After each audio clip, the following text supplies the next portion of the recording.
Adnan. Very good morning to you and welcome to this amazing conference. Thank you, Mr. Adnan Al Noorani, for putting this amazing gathering together to discuss the future of innovation. It's a very hot topic around the world, but especially here in the UAE. The UAE just completed 50 years, and the past 50 years has been really a remarkable 50 years in the life of the country, where the leadership invested in building the infrastructure of this country and also building relationship and building industries related to trade, services, logistics. And I think we did very well in the past 50 years. But the next 50 years would be years of innovation, of knowledge economy, of research and technology. And that's why the UAE started this journey a few years back by putting together an umbrella strategy for innovation, which tackles different vertical and different industries, including education, transport and logistics, healthcare, tourism, and other industries. So the UAE leadership is very committed to really embed innovation in its future and in its future economy. And that's why you see amazing initiatives launched all over UAE. If we talk about Abu Dhabi, we have Masdar City, we have Hub 71. If we talk about Dubai, you have Dubai Future Foundations. If we talk about Sharjah, you have the Sharjah Research and Technology Park and other initiatives across the country. So there is no really better time to focus on innovation, to start develop your businesses and your models to integrate and embed innovation in the way that you work, in the way that you develop your business, in the way that you develop your people and your organizational culture. I would like today to share with you a case study of how one entity in the UAE approaching innovation. And that case study would be my organization, which is the Sharjah Research and Technology Park. The park is a manifestation of His Highness the ruler of Sharjah's vision to develop Sharjah in more sustainable way, where we can balance economic growth, cultural growth, environmental growth, and technology growth all under one umbrella of sustainability. The park started nearly 5 years ago, and it was part of a bigger vision of transforming Sharjah into a base for technology, research, and intellectual property development. For those who don't know Sharjah, Sharjah is known for mainly three things. One, it's a capital of education. We host one of the largest education city across the region. We are very proud of the university city in Sharjah, which hosts more than 22 education institutions, more than 47,000 students and 2,000 PhDs. And this university city has been groomed over time by His Highness. The second thing Sharjah is very famous for is art and culture. It's the scene of art and culture is embedded in Sharjah. Sharjah probably hosts, out of the 29 museum and cultural activities we have in the UAE, 21 of them is in Sharjah, as homegrown museums. And I invite you to come and see. We have some beautiful museums, and the last, of course, cultural attraction has been the safari, which is one of the biggest safari outside Africa. And last but not least, Sharjah is also known for its industrial base. At some point, we used to host 40% of the industry in the UAE in Sharjah. 5 years ago, we started this journey by developing Sharjah Research and Technology Park to be a platform where we bring academia, private sector, government sectors, and for-profit organization all under one platform. So we have beautiful building, which we moved there a year and a half ago. It's a complete building for many activities.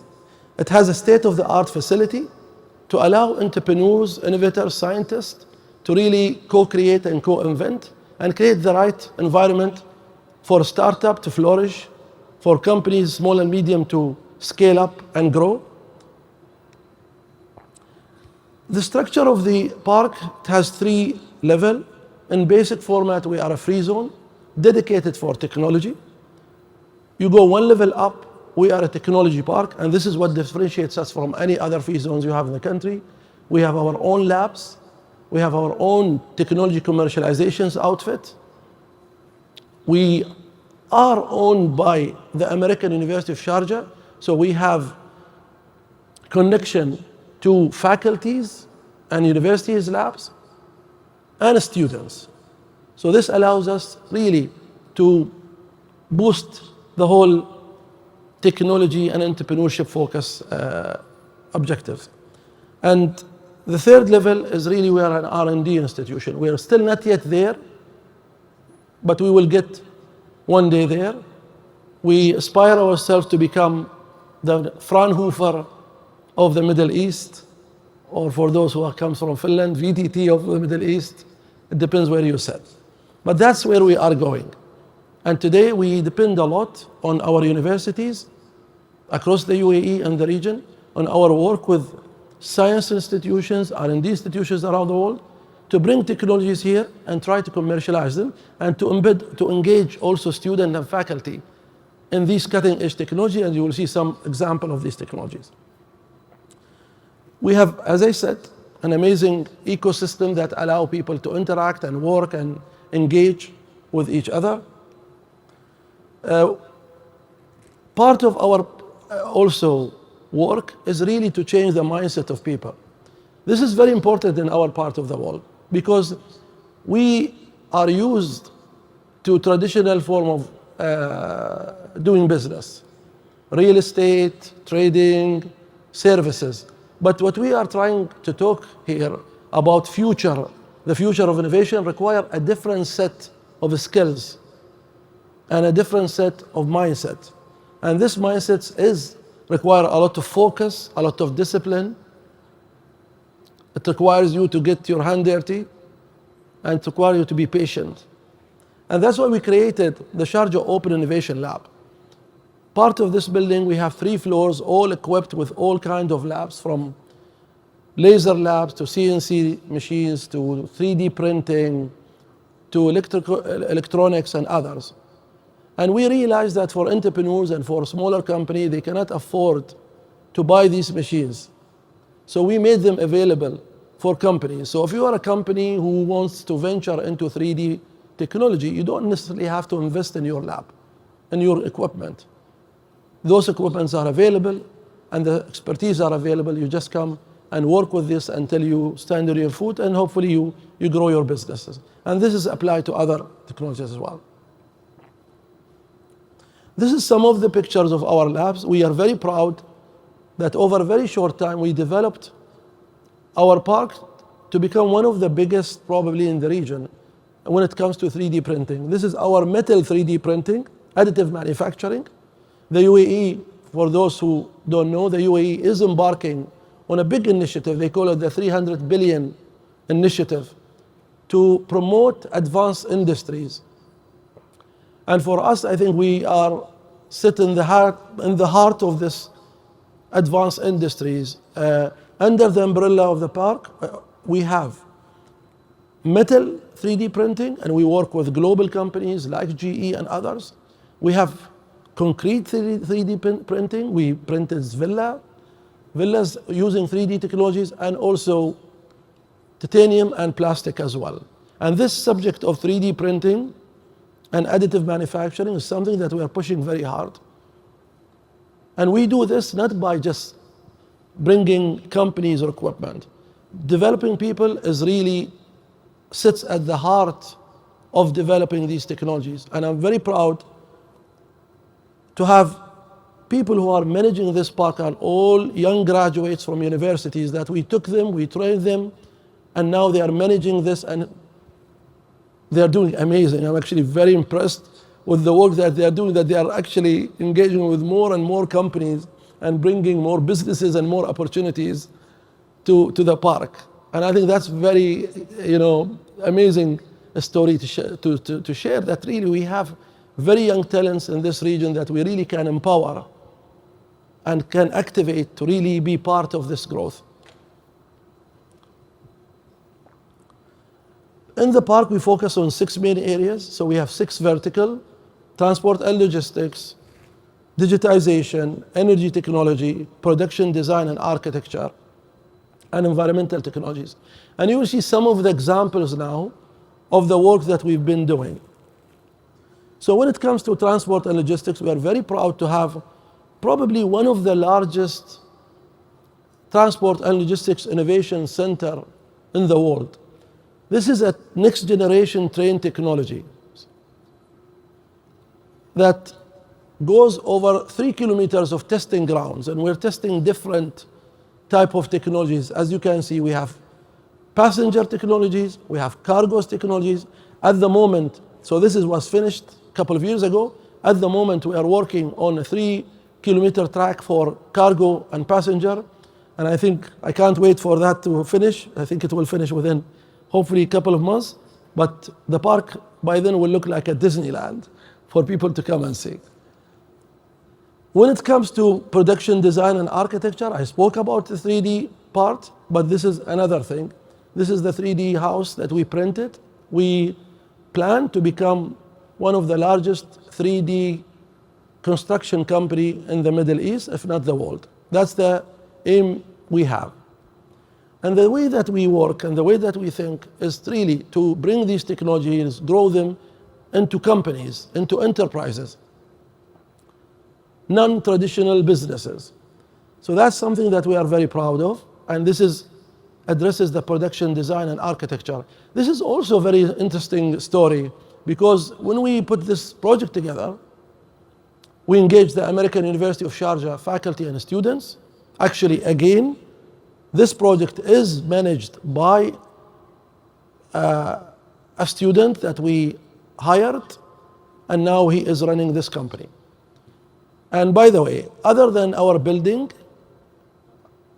everything you see is all done by the private sector. So that's something we are very proud of, that to have and be able to convince private sector to invest in emerging technologies that are really new and a lot of them not really proven.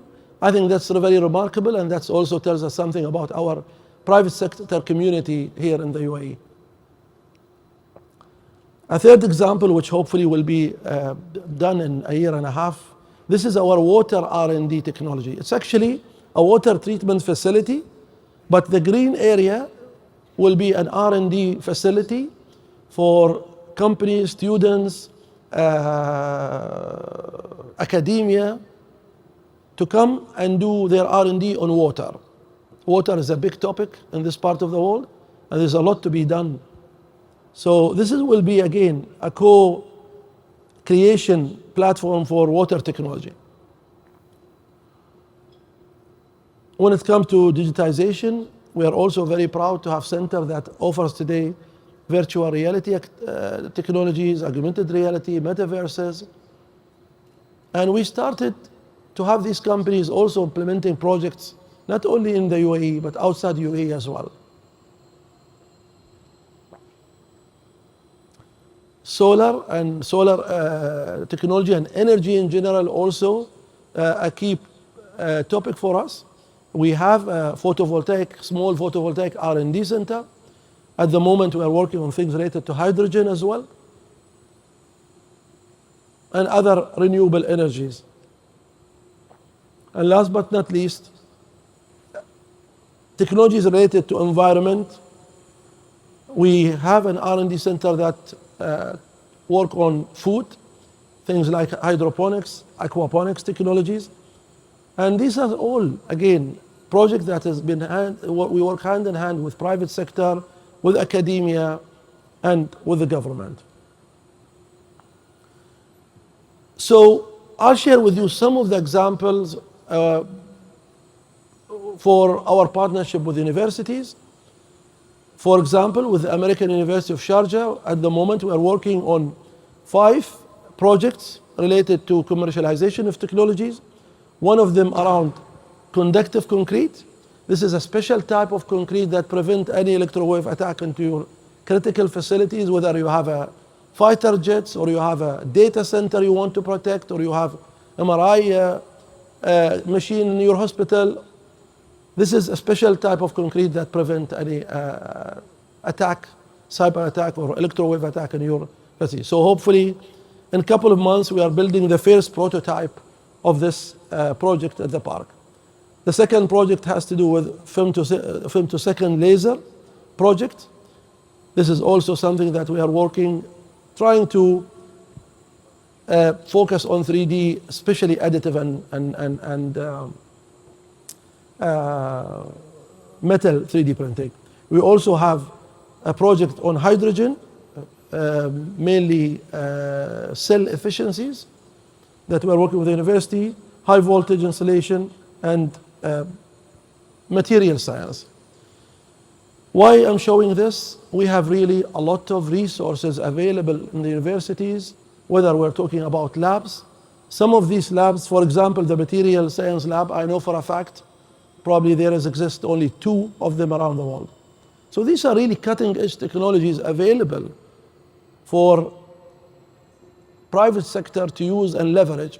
Of course, plus the faculties that we have and the students. So there is an infrastructure here in the UAE, and it's about time to really activate also the academia as well. We do a lot of events at SRTIP. It's very important for our ecosystem, from hosting global gathering to visitors to conducting conferences and events all the time.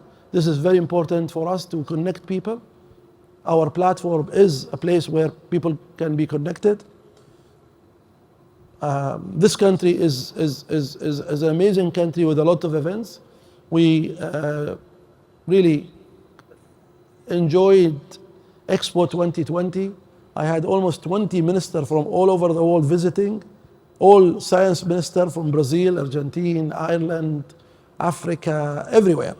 And I think it was an amazing exercise. Next year will be an amazing year for us as well, because UAE will be hosting COP28. And I think that's a great opportunity, whether you are in a private sector or in government or in academia, to take advantage of this, because the whole world will be here again. Again, we do a lot of partnership. We work with ministries. We've launched the National Climate Dialogue with the Ministry of Climate Change. We work on grooming people on different ages. So we have now 50 young people who they are from 9 to 14 from Sharjah. They are all winners of global robotics and coding awards. So the park is grooming now this 50 group of people. We take students who are graduates. We engage them in a program where we introduce them to different technologies, and we work with entrepreneurs as well. We have global partnership, whether on local level, regional level, and global level. Of course, the park is blessed with the patronage of His Highness. He is the one who is the chairman of this park. And really the bottom line, I look at the park as a funnel where we put relationship, money, people, technology, ecosystem in one end, and we hope to have unicorns in the other end. That's the bottom line of this park. We are not far, for those who are visiting the UAE, we are not far from Dubai. We're only 15 minutes from Dubai, and 5 minutes from Sharjah airport, and we sit in the heart of the university city. So that gives us really an amazing opportunity to really grow. And we have beautiful university city, as you can see. I always call this university city is the hidden jewel of the UAE. So if you've never been to Sharjah, please come and see this university city. It's really a very beautiful projects in the UAE. As I said, we work with different companies, and we are very proud to really, in no time, to be able to attract global companies, startup. Our last one is Lightyear, which is the first solar car in the world. And they chose Sharjah to become the first office outside Holland. And that tells you about what the park is doing and what is the park is up to. In the future, we use these companies not only to bring the companies up other brands. That's not what we really excited about. We use these companies to bring them closer to our students, to our faculty, and to our community, to get a chance to be exposed to the latest technology and everything, whether we're talking about 3D printing or solar or data science. So that's part of what we are trying to do. And I think this is not related to this, but thank you very much. I hope it was a useful introduction. Mr. Adnan, thank you very much for inviting me to be here. I wish you all a great summit. I look forward to interacting with you and working with you, and hopefully we can grow together. Thank you very much.